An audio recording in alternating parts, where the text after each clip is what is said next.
Cage, coming a little bit differently this time. South Australian Sporting Hall of Fame's about to get up and going. Yep. So you start to wonder who are some of the greatest South Australian sporting people, Cage. Now, of course, a lot of people start to go, gee, now, if you can think of someone, you need to get in touch with your club and nominate them. It's going to be a magnificent event when it gets up and going. But I wouldn't want to be a judge. I would not want. Oh, well, look, you can throw names around. There's Marjorie Jackson-Nelson. There's What's a good one? Sir Donald Bradman, Clary Grimmett, the leggy, Bart Cummings, Stuart O'Grady, the cyclist.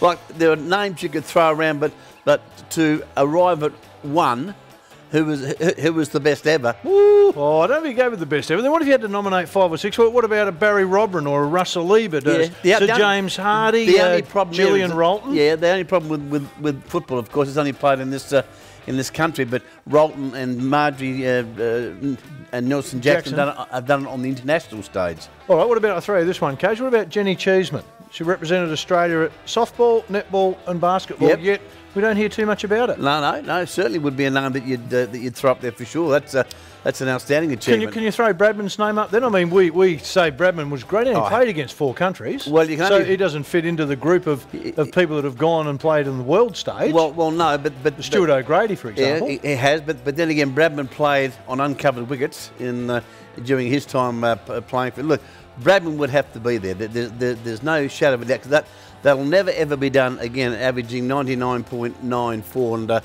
he's recognised worldwide. Bradman would have to be there. Well, I'm not saying he doesn't deserve to be there. I'm saying he a cricketer that played in 4 countries.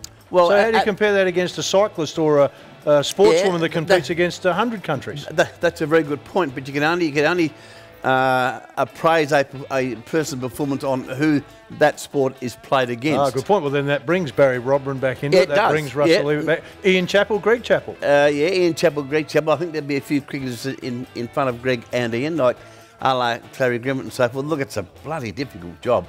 Look, if I was to be asked to pick South Australia's best, I know I'm biased, but I'd go for Bradman. Would you? Oh, I'd all right, you'd have him up there, would you? Is he better? Who would you go for?